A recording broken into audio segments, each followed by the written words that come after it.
Okay, y'all.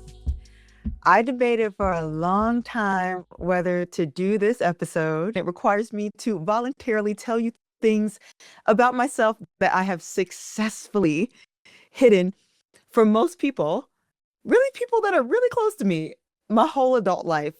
But that's kind of the whole premise of this show, right? If you knew better, you'd do better. And you guys can't do better than me if I'm up here protecting my ego and all of my terrible life decisions. So we're going to talk about them today. Today's episode is personal. It is embarrassing, but that guy that played Elvis, Austin Butler, whatever that clip is of him on a train when he says embarrassment is an underexplored emotion, I agree with him. So today I'm going to make a fool of myself in the name of your growth, your education, and potentially your entertainment. Today we are talking about my tattoos. I have tattoos, all 7 of them.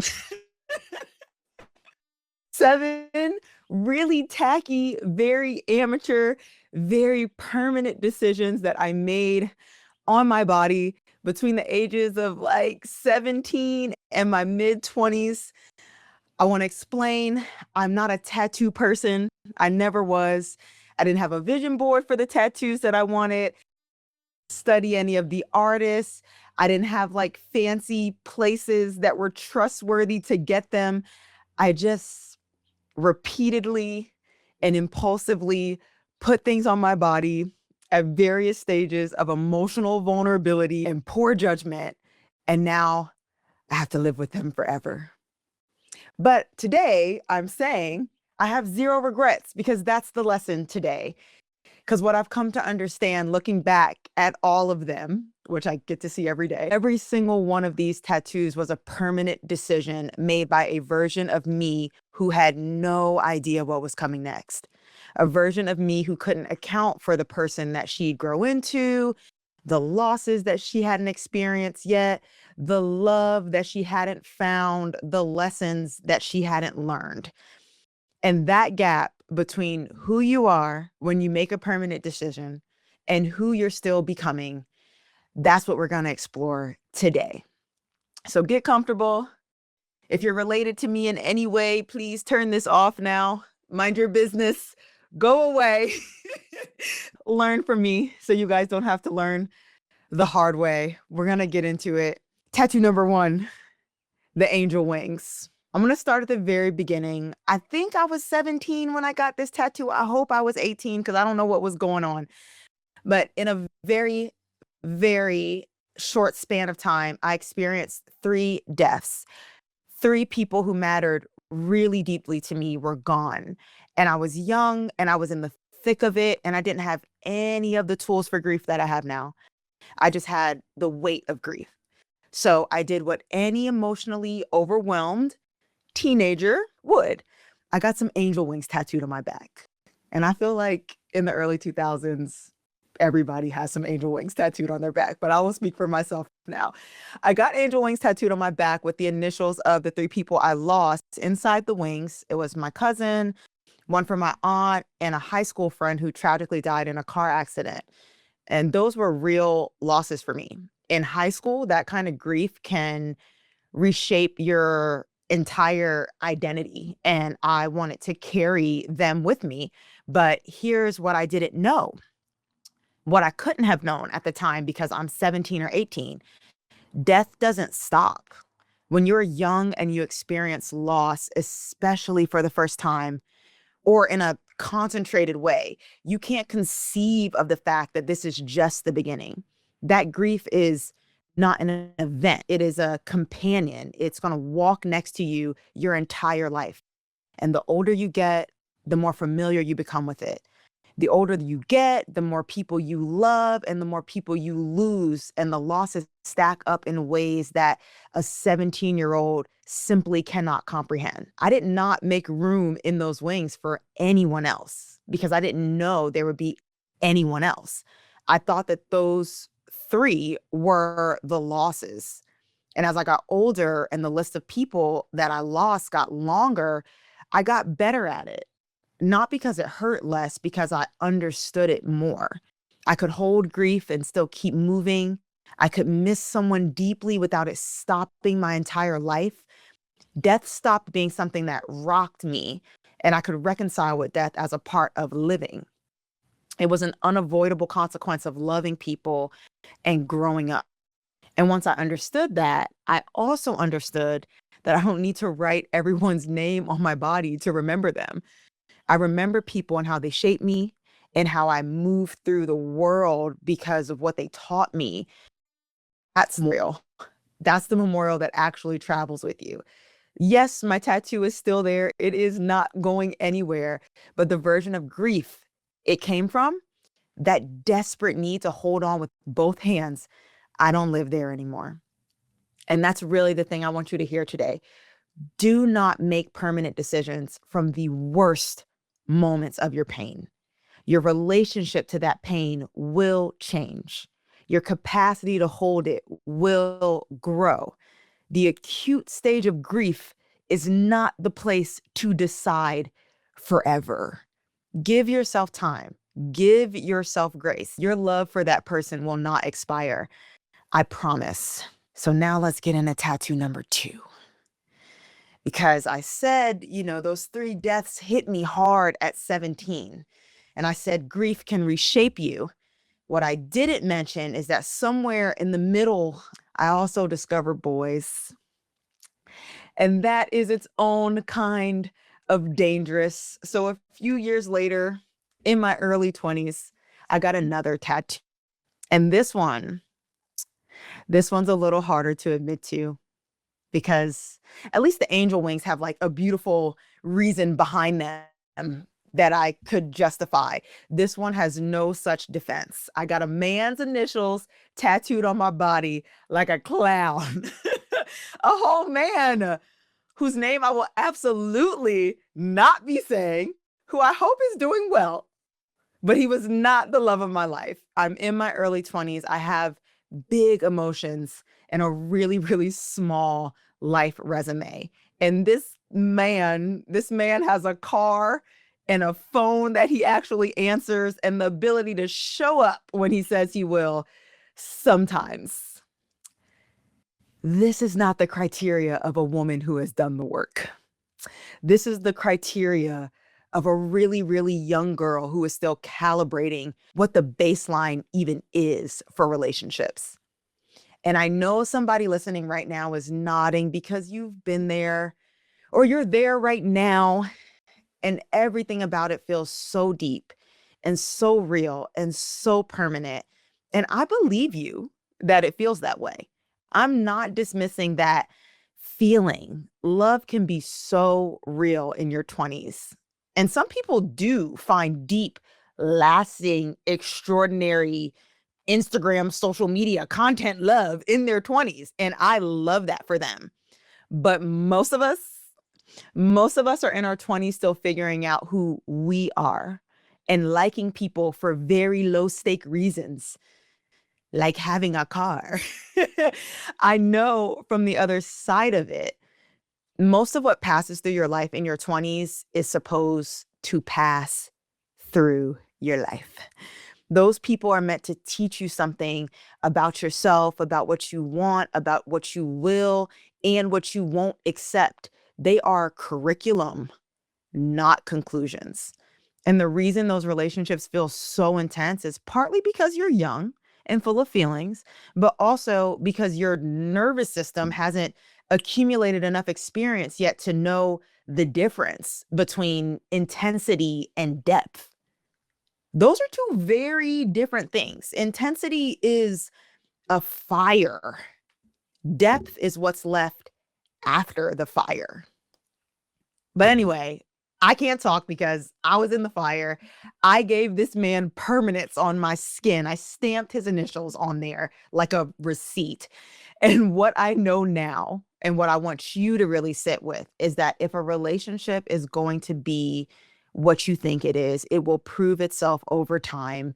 You will not need to stamp it on you to make it real.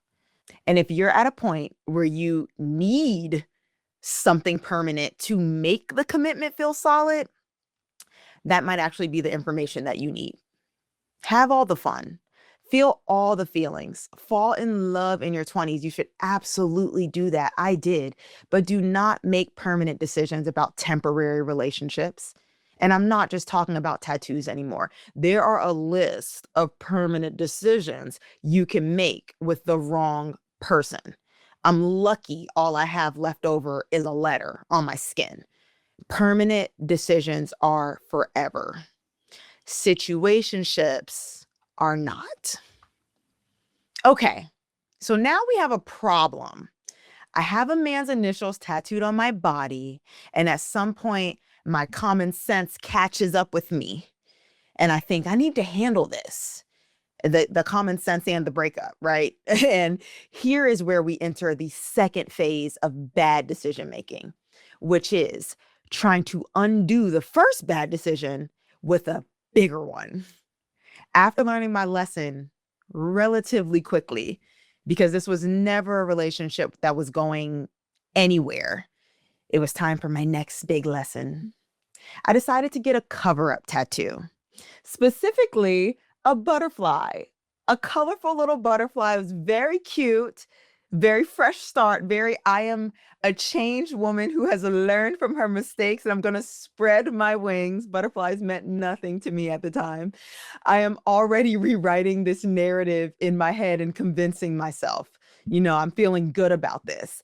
Now, I want you to note, because it matters, I didn't actually process what happened with that relationship. I didn't sit with what it meant that I made such a permanent choice over something so temporary.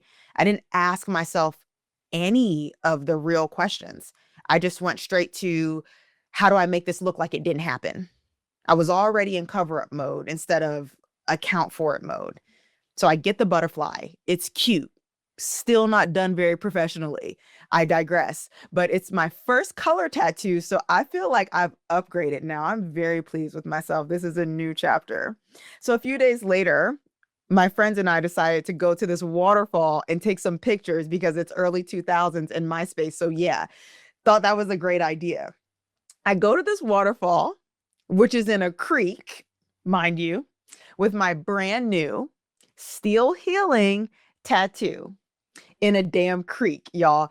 A few days later, the color starts disappearing from the butterfly. It's just like slowly fading out. And then something shows up on my skin that does not look like it's healing at all. It looks like a new situation, like a little lesion type situation. And I'm trying to tell myself, well, maybe this is how color tattoos heal. I've never had a color tattoo. Maybe this is normal. It was not normal. So I went to the doctors because it was getting that serious. And thank God I went to the doctor, because generally I'll be like, let me drink some ginger ale and it'll go away. They told me I have a staph infection from the damn creek water. And that if I had waited like another day, it was close to entering my bloodstream. So at this point, I almost died over a tattoo of a cover up of a boy's name who I don't even know anymore over some pictures at a creek. That damn creek. The universe is so undefeated, y'all, in lessons. And here's the part that is embarrassingly poetic for me. After everything healed, after the infection cleared, after I took all my meds, you could still see his initials through the butterfly. All the color faded out and the original ink still there because it doesn't go anywhere. The cover up didn't cover up anything. And I think about that now all the time because it's so true beyond a tattoo. In life, we do this constantly. We rush to cover up mistakes before we've actually dealt with them. We move fast, redirect attention, take extreme action to make something look like it didn't happen. And the cover up is almost always bigger and messier and even less intentional than the original thing. If you've ever seen a cover up tattoo, you know this. You have to go even larger and bolder, even more elaborate to try to hide something really small. And even then, sometimes the past still bleeds through. The thing about mistakes is they don't need to be hidden. They need to be owned, acknowledged, learned from, because a mistake you've actually reckoned with becomes wisdom. A mistake you've plastered over just becomes a problem waiting to resurface. So that massive tiger or set of flowers you're thinking about plastering over your mistakes is uglier than the truth. A mistake you've covered up just becomes a problem waiting to resurface. The better path is to acknowledge the mistake. Like, really look at it, learn from it, and let it be a part of your story without letting it define you. Mistakes are not the end of you. They are data, data that you collect to grow and become a better version of yourself. You need them. Mistakes make you human. So by now, I've tattooed grief on my body, something like love on my body, and a botched butterfly. And you'd think I would slow down after this. I did not slow down. But this one, at least I wasn't in it alone. I had accomplices. I had a group of 7 girlfriends who were my people, my sisters, my absolute ride or dies, like known them, some of them since the 5th, 6th grade. Those were the girls I had been through real things with, hard things, the kind of shared history that make you certain that you will do life together forever. We called ourselves the Sevens. And one day we collectively decided, in the way that a group of 20-something girls who have never experienced any real life change, that we were going to commemorate this bond, make it official with permanent matching tattoos. The Roman numeral 7, all 7 of us. We got them in different places, but we all got them. Let me tell you where we all are today. One of them is my literal actual sister. So she's grandfathered in. She doesn't count. She's stuck with me. 2 of them, I still consider really close friends, but best friends in your 30s is a different thing than best friends in high school and college. We probably see each other once every 2 years now, sometimes by accident. Life moved us in different directions. But when we're together, we pick right back up, and I love them genuinely. And that's all it is. One of them lives in DC, also someone I still consider my best friend. We make it work. We see each other a minimum of once a year. And if we do more than that, we're killing it. And then the other 2, I haven't spoken to in almost a decade. 7 matching tattoos, 7 very different stories. And you know what? That's okay. It's deeply okay. And it's a completely normal and natural thing.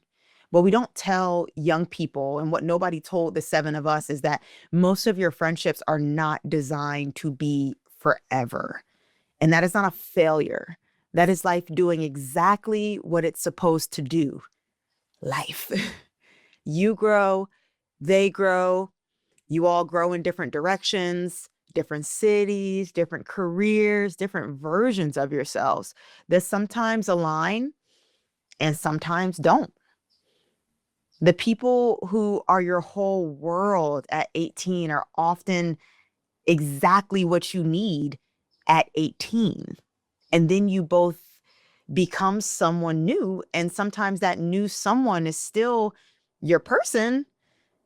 And sometimes they're just a memory. The friendships you do maintain into adulthood are something to be genuinely grateful for, because they require real work. They require scheduling and grace and showing up even when life is inconvenient. And the ones that drift, they still shaped you. They still count. I love every single one of those 6 girls because of the things we experienced together, which brings me to the actual lesson here. Friendships are supposed to change. The friends who are with you at 17 may not be the friends you need at 35. Not because anything went wrong, not because anyone failed, but because everyone is entitled to grow in whatever direction they choose. People move, Careers change, relationships change, who you are changes, and how you spend your time with people changes. Some people have kids, some people don't. Some people leave the city, some people stay. Sometimes connections get deeper and sometimes connections get distant. That's not a tragedy. That's called life. I have the scars to prove it. In episode 6 of If You Knew Better with Duran Bernard, he sums this lesson up so perfectly. Just because you have history with someone does not mean you have a future. And that's okay. I learned that the hard way. So now I feel like it's getting like really deep and I feel like we should laugh a little. So it's like 2014, maybe 2015. And I have a gold grill, a gold bottom grill, because that was the moment. And I was very much in the moment. And I'm looking in the mirror one day and something feels incomplete. Like this look needs a final element to really come together. And, as you guys know, I'm committed to my style still. I haven't wavered from that, but I went really deep, like especially in pictures. I needed something to complete the look. So I got the word trill tattooed on the inside of my bottom lip. Yep. Right here. Really quickly. I know. For anyone curious about the physical experience, lip tattoos don't hurt at all. Thank you. Which honestly is like a cosmic insult because you think a decision this profoundly dumb would at least like hurt a little bit. But no, almost painless. If I had to get it again, that's exactly where I would get a tattoo. Super quick recovery. And the silver lining, totally hideable every day of your adult life unless you voluntarily make a podcast episode about it. So not very many people know this. So now here's the update on my trill tattoo. The inside of your mouth is constantly wet, constantly regenerating. And ink doesn't really want to live there long term with the constant regeneration. So over the course of less than a year, my inner lip tattoo faded, not uniformly. It's still there, very selectively. So now my very trill tattoo just says till. You guys know why? Because trends fade, guys. The R was trend energy and it just could not hold. I don't know if everybody is old enough to remember the trill movement, but we used to like put it over our pictures. It was like a filter. It's like a Virgil abloh. It was a thing. Anyway, and this thing I've taken with me into every part of my life since. Trends fade. Anything that is purely built on hype, purely on a moment, purely on being cool right now has no root system. It will not last. The word trill didn't actually mean anything to me. It wasn't connected to anything real in my life, my values, my identity. It was just the sound of the moment. It was cool the way a labubu is cool for like a couple of months. It's everywhere and then it's nowhere and it's a distant memory. I think about this every time the algorithm starts pushing something new, and it's always pushing something new, a new aesthetic, a new phrase, a new product, a new way of being that everyone seems to be adopting all at once. And there's real pressure to get in on it fast before it's over, to prove you're current. But here's what I ask myself now before I invest in a trend, right? Whether that's a sound, a style, a platform, a business strategy. Is this built on any depth or is it just momentum? Because momentum runs out. Depth doesn't. The things that actually changed my life in my career, my relationships, and how I move through the world, they were slow. They were deliberate. They resonated with something real in me before I committed to them. They weren't loud and fast or cool. They were quiet and true, authentic. You do not need to hop on every trend, especially if it doesn't mean anything to you. Before you make permanent decisions about moments, ask yourself, does this actually resonate with me? Why? Does this solve a real problem? What is it? And will this stand the test of time? If the answer is no, there will always be another trend. Don't make permanent decisions about fleeting moments. Now, tattoo number 6. Now I know tattoos really need to mean something. I've learned that much, right? So let's get into this writing camp tattoo. I was managing a songwriting camp for Akon in the middle of nowhere in Orlando. I am not a songwriter. I am not a producer. I essentially have nothing to do but manage the camp. So I'm sitting around. I'm staring at the walls. I'm bored. And this is where I need to pause because boredom is underrated as a driver of really, really bad decisions. We talk a lot about making impulsive choices when we're emotional, stressed, heartbroken, and those are real. But boredom is quietly one of the most dangerous states for permanent decisions. Some other equally bored people at the writing camp and I find a tattoo shop nearby. And we do what bored people do when they find a tattoo shop. We all get tattoos. I get something I found on Pinterest, but it means something to me. It's the word love, but it's spelled out using weapons. So like a switchblade for the L and a grenade for the O and some other like militaristic stuff. I thought it was very edgy and artistic and very deep because I asked myself the questions, in my early 20s mind, that to me meant love is a battlefield, that love is hard, that love is worth fighting for. God. The boredom lesson is straightforward. Do not make permanent decisions when you have nothing else going on. Boredom is not a creative state, it's a restless one. And decisions made from restlessness are almost never intentional. They're just action for the sake of action, movement, for the sake of feeling something, excitement. It's okay to be bored.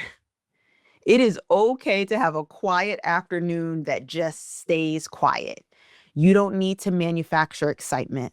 And you really, really don't need to put excitement on your skin. But the second lesson from this tattoo is the one that actually took me longer to understand.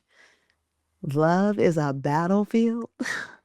I tattooed that on my body because I believed that. Not ironically, I genuinely thought that was what love looked like in my 20s, that the struggle was the proof that if it wasn't hard, it wasn't real. And that belief made complete sense given where I was, given the relationships I'd been in, the models of love I'd grown up around, the version of myself that was still figuring all of this out. What I couldn't see then is how much that belief was shaping who I was letting in. When you're convinced love is supposed to feel like a war, you stop noticing that some people actually feel like peace, but peace doesn't match the pattern you're used to. It doesn't feel intense. It doesn't feel real. I didn't meet my fiance until I changed that whole idea, until I stopped bracing for the fight and started being open to something that felt steady and soft and safe and like genuinely, what is this? Is this supposed to be this easy? Yes. Your beliefs about love, about relationships, about what you deserve, about how it's supposed to feel, those are not permanent truths. They are working theories, especially when you're young. And the experiences you haven't had yet will revise them.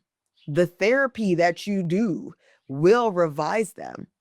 The people that you meet when you open yourself up for better, for different, for more, will revise them. Don't plant a flag on anything you believe about life before you've had enough life to test it. And definitely don't tattoo it on your back because you're bored in Orlando. Do not make permanent decisions when you are bored. and your perspective on love will change. It's supposed to.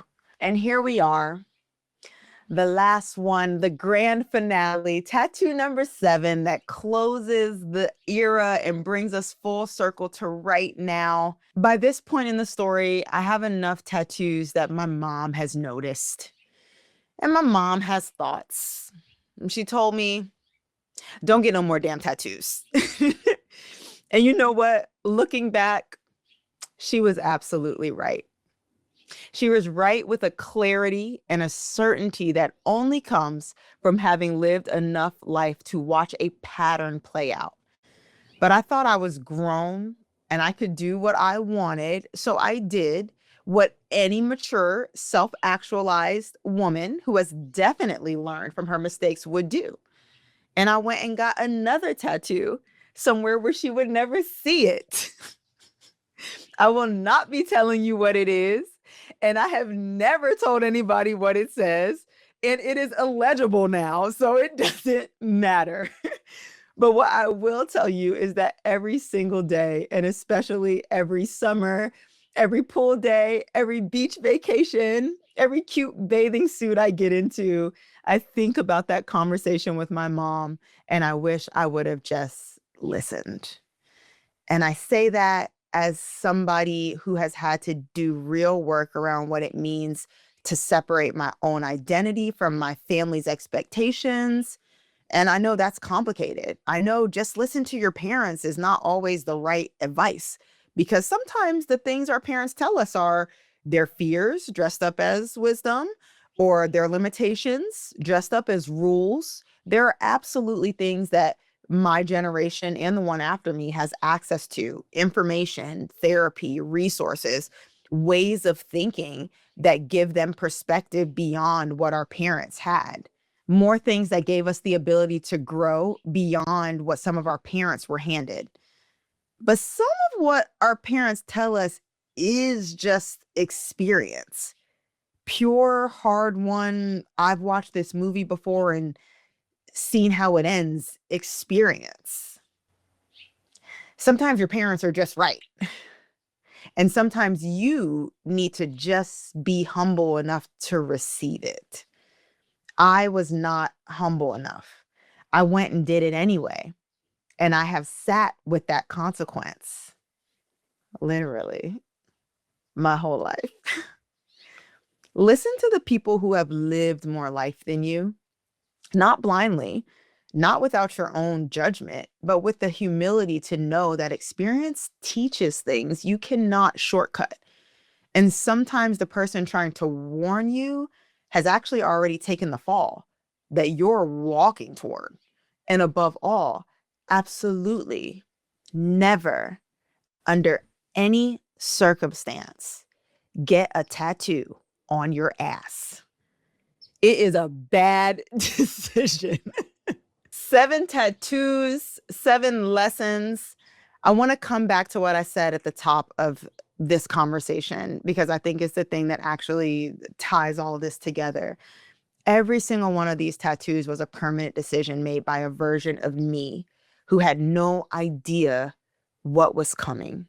The 17-year-old who thought she'd met all her grief, the 20-something who thought she'd found her forever person, the girl who tried to cover a mistake instead of taking accountability for it, the one who thought those 7 friendships were set in stone, the one who put a trend on her bottom lip, and the one who confused war with a love story, and the one who was too proud to take good advice. All of them were doing the best they could with what they had, and none of them could see what I see now. And that's not a criticism of anybody that I used to be. This is the whole human experience. We are always making permanent decisions with temporary understanding.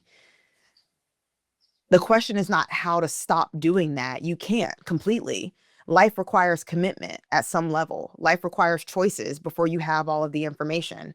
The question is whether you can slow down enough to ask, is my current self equipped to decide this for every future version of me. Not whether you're certain, you almost never be certain, but whether you're deciding from your deepest, most honest self, or whether you're making a permanent decision from grief or urgency or boredom or a moment that feels bigger than it actually is. I did not have the self-awareness that there were future versions of me. I was living in the moment. But I want to tell you now, there's a tomorrow for you. There's a next week for you. There's a next year for you. There's a 10 years from now for you that is going to look and feel completely different. And I want you to think about that person and consider that person. Because here's the thing about all 7 of these tattoos. I don't actually regret them. I don't regret them at all. I know that sounds crazy after everything I just told you, because they could be regrettable, but I don't, not really, because every single one of them is a chapter of the story that got me here in front of you. The grief made me someone who can hold loss with grace now. The boy's initials taught me what depth actually feels like in a relationship. The staph infection, which, yes, I'm counting, taught me that you can't outrun accountability. You have to walk toward it and learn from it. My friends, they showed me how to let people go with love. And Trill taught me to invest in what's real and authentic. The battlefield tattoo taught me what love isn't. And the one my mom warned me about taught me finally that humility is not weakness. These are all lessons. They are all mine. And now they are all yours. We all make mistakes, y'all. Take a look at yours. I showed you 7 of mine today. 7 permanent reminders of who I used to be and what I didn't know yet. And I'm actually not embarrassed by them at all anymore. I'm grateful. And I might have actually just figured that out in this conversation. They grew me into someone who can sit here and say, I've been through things and I made it. And here's what I learned. Look at your mistakes, not with shame, but with curiosity.